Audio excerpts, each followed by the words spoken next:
I'm Scott Loughlin. This is the Data Chronicles, and here are your data points.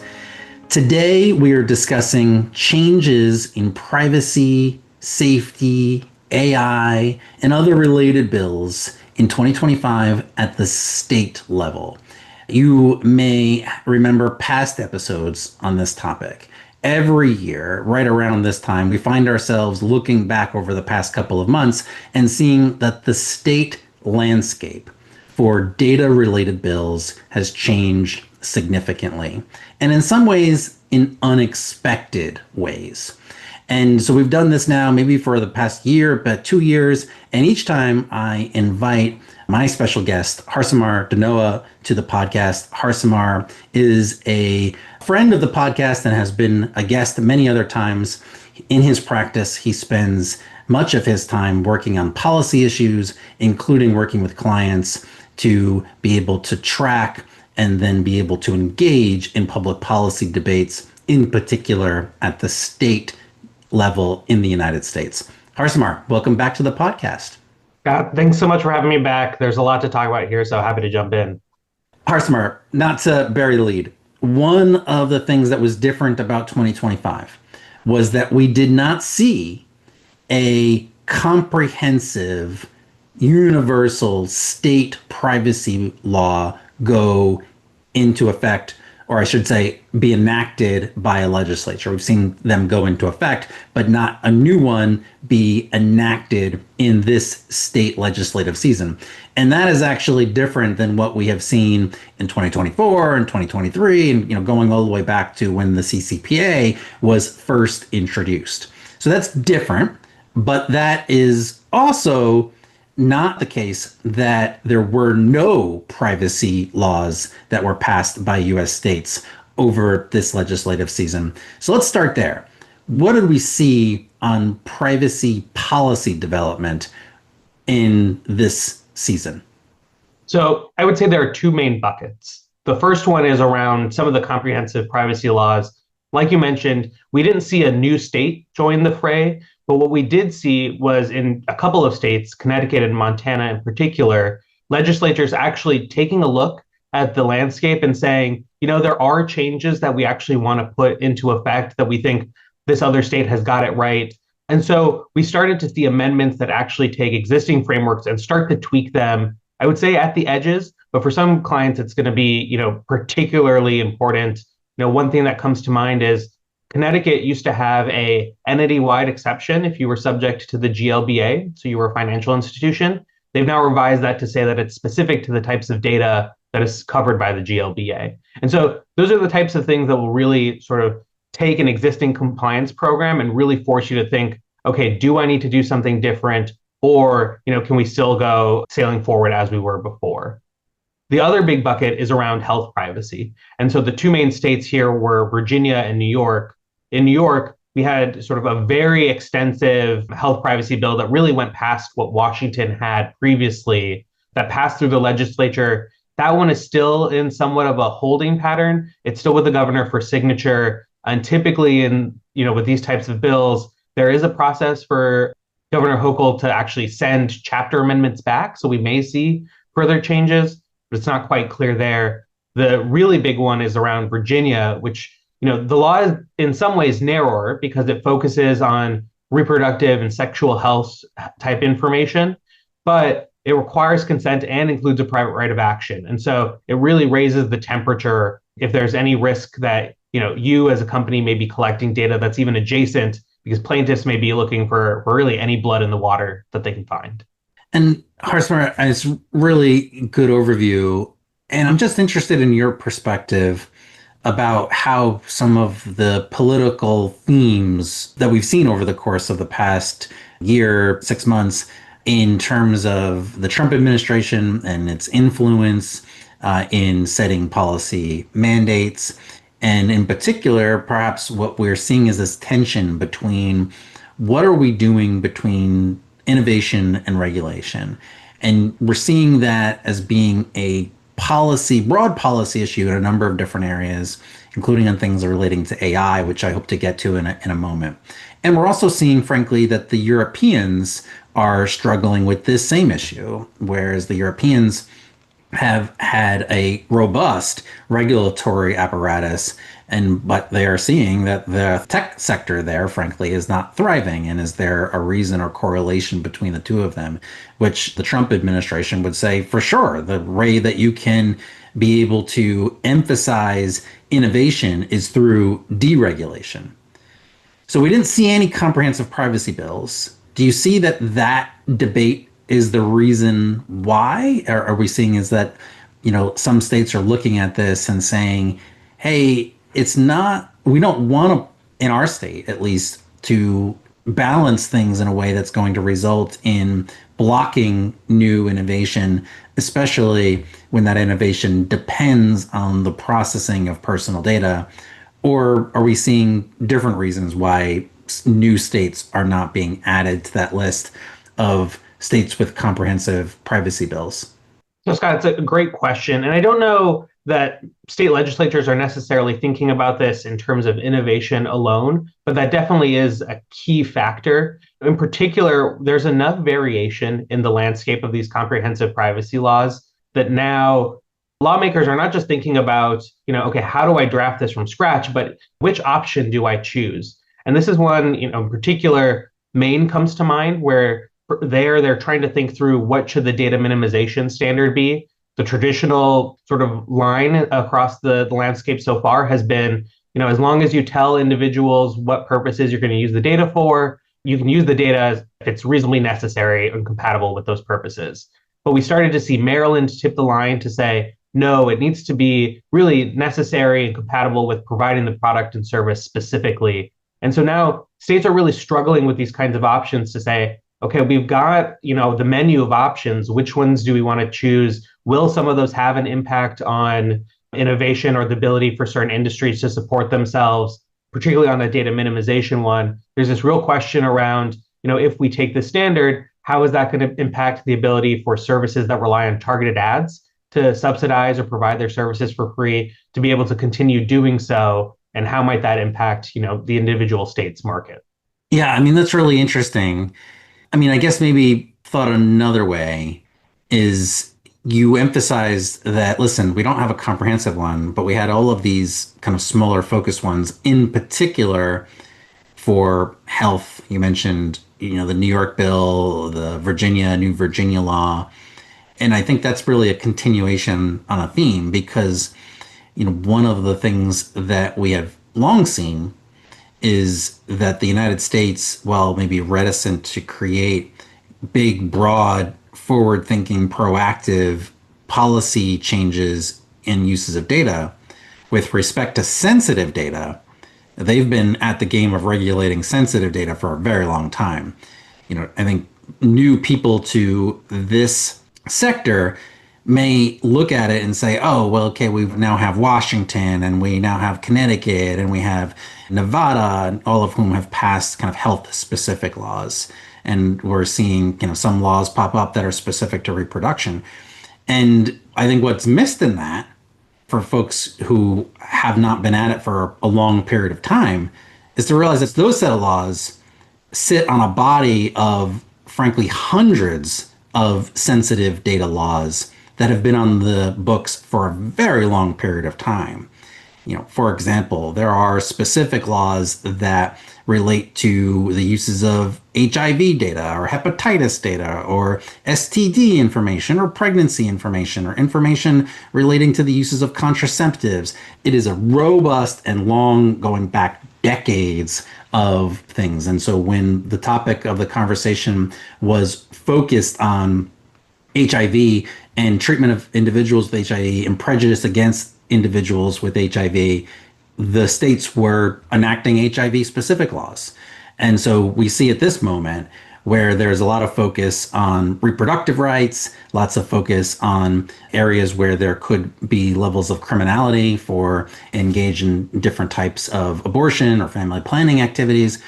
And as a result, we see states saying, listen, this is going to be an area that we're going to legislate for, not necessarily because it's a specific privacy issue, although privacy is important. It's because we're trying to help address a larger non-privacy issue. And in some ways, it's just a continuation of a theme, which frankly is going to be during the rest of our careers, Harsimar, and probably continue well beyond when we stop doing this. That the data stuff is going to get wrapped into these larger policy and public concern moments, and data is going to be the focus of the regulation, but designed to achieve a different policy result. Interested in your thoughts on that? You can certainly tell me if you disagree. No, I think you hit the nail right on the head. I think before we used to think of the lines as being pretty clear cut, like this is a data law or this is not. And so it was easier to say, okay, we have to know when we have to deal with this or whether we can ignore it. And I love the fact that you raised some of those particular health privacy laws around sensitive conditions, substance abuse, HIV, mental health. Because, I think one of the things previously is that oftentimes it was easy to say, hey, I don't deal with health records, so I don't need to worry as much about these laws.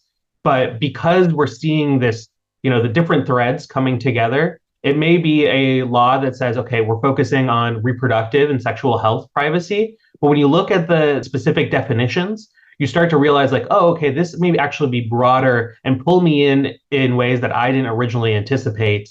And so the devil's really in the details. It's no longer a thing where you can say, oh, okay, this is a kid's online safety law, and I don't have, people under 18 on my platform, so I don't need to do anything, because there's still going to be places where, certain restrictions come up or certain obligations that say, listen, we're trying to create a broader framework that is going to pull you in. And so it really is all of these threads coming together, and data sometimes being the vehicle for creating those changes. Or, alternatively, it's a privacy law that is being used to try to adjust and account for other policy goals as well. Yeah, I think that's exactly right. And you mentioned kids, and then maybe that's a moment to pause because, at least in the United States, there has been broad bipartisan support for protecting specific sets of individuals. For example, health information, I think there's bipartisan support for protecting that information. Protecting financial information, another key topic where everyone's like, oh, yes, of course, we need to protect that type of information. There's probably not one that's more popular or universal than protecting kids' data. And in this world, kids are really connected into debates around online safety. And so, interested in your perspective about what is happening over the course of this legislative season with respect to kids and online safety. Yeah, so, I think you're exactly right. Across the country, lawmakers and state legislatures are saying this equivalent of, won't someone think of the children? We need to do something. The problem then becomes when we start to see legislatures start to put these bills together and we start to see more opposition coming into some of the specifics. So while everyone's agreeing on the direction in which, these laws should move, the actual route that a specific state is going to take, that's where we're seeing a lot of disagreement and a lot of, sort of experimentation on how best to try to address that goal.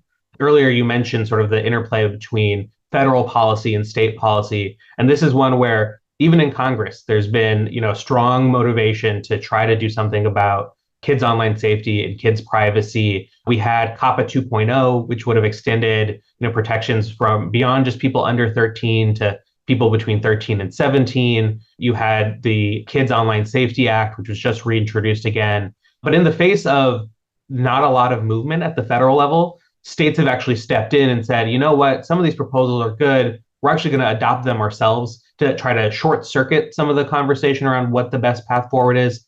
Arkansas in particular actually signed their own version of a COPPA 2.0 law. Slight differences. Again, that's one of the hallmarks of state lawmaking is it wouldn't be state level work if the legislature didn't try to put their own spin slightly.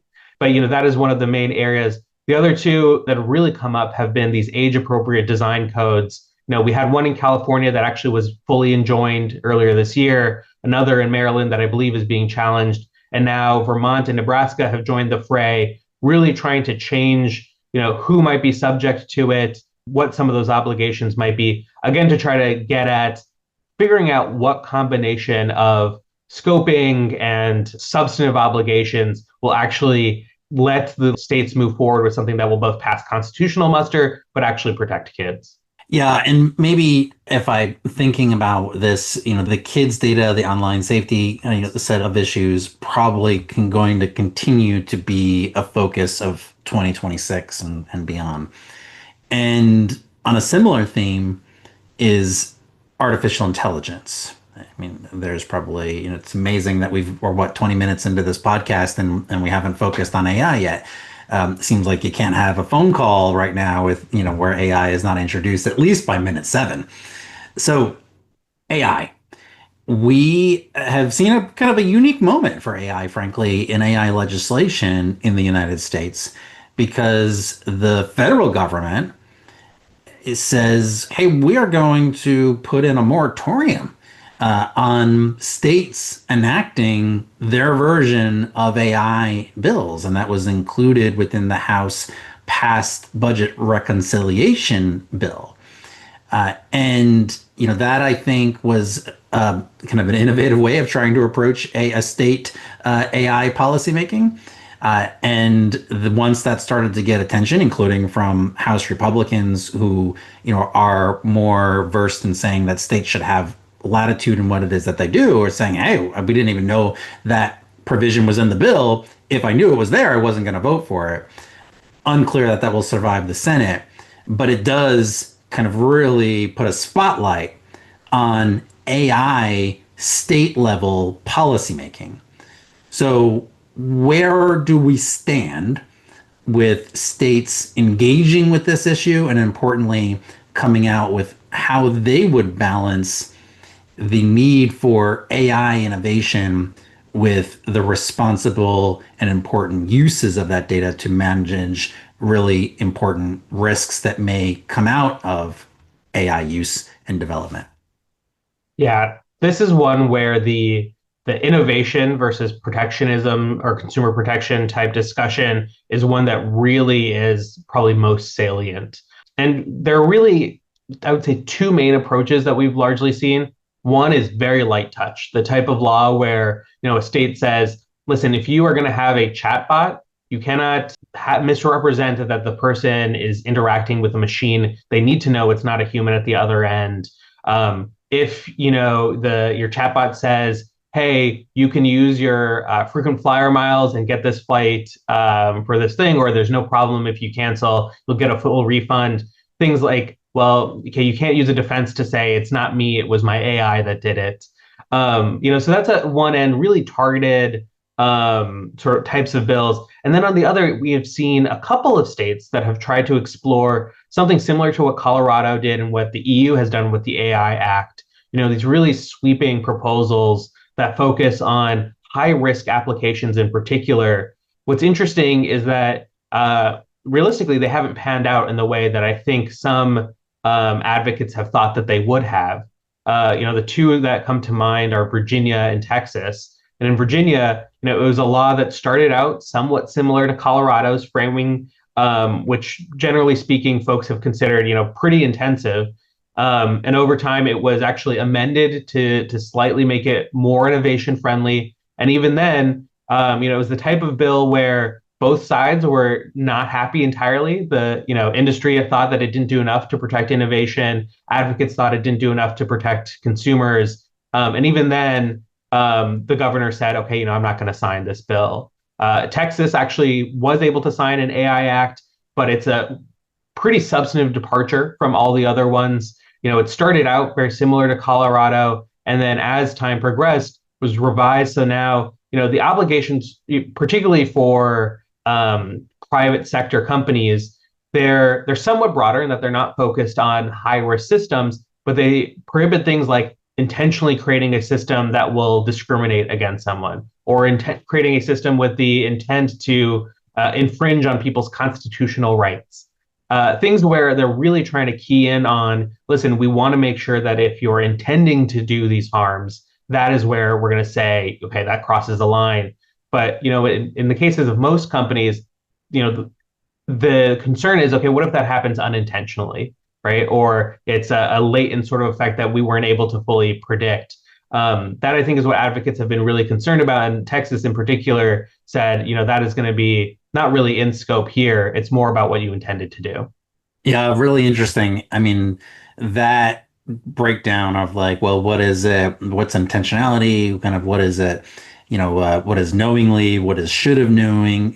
Should have known versus essentially kind of, absolute or um, um, strict standards of, negligent design. I think that's going to be a pattern and a theme that we will see for some time as organizations need to come up with their governance processes around the development of this, and importantly, how states are seeing organizations do that. And, are we starting to see in a place where over time, despite people's efforts, that there are results in that type of consumer harm, in which case, my guess is that knowingly standard will start to evolve. Harsimar, this has been really interesting. Maybe as we close, I would maybe ask my final question, and is that say we this is what 2025 look like. A couple months will go by, and then we'll be back at it. So tell me your thoughts on what do you think the 2026 legislative season at the state level will yield? So I think we'll see a lot more of the bills that blend the lines. But the main takeaway for me that we've started to see is that legislatures are now starting to look at more technical solutions for some of these issues. The pieces that come to mind are, California has a bill where they're saying if you develop a browser, your browser needs to have the ability to send a opt-out preference signal under the comprehensive privacy laws, really trying to say who are the other players in the ecosystem and what can they do. We've also seen a few states in a federal proposal around these app store accountability bills where it's not just, oh, hey, you're a developer, if you have actual knowledge you need to do something, but going a step further and saying, okay, we're going to look at the broader players in the ecosystem, we'll let them do some of the age verification, but they're going to send you a signal that says here's how old, or what bracket this person fits into. And so it's one of those things where as we move forward, the states are really trying to think not just in terms of what are the policy pieces or maybe the administrative controls you might put in place, but also trying to take a broader view of the landscape and say, who are all of the players here? What are the technical solutions that we can use to help make sure that we can address some of the concerns that have been coming up time and time again? I 100% agree. And I would imagine that some of the same themes that you mentioned from the start are going to continue, especially around sensitive data. That will continue to be a focus. And my guess is it will be a focus for not only the data that you're collecting, but importantly, how that data is being disclosed. Because I think, we're increasingly seeing that that is a focus for litigation and enforcement and other aspects of things. So, Harsimar, really appreciate your insights and for your willingness to share those with our audience. And I am sure that this will not be your last podcast. Really appreciate the support that you've given to the show for the past year plus. Yeah, always happy to be on and always happy to help try to make a little bit more sense of the mess that's going on out there. Perfect. With that, I'm Scott Loughlin. This is the Data Chronicles, and those were your data points.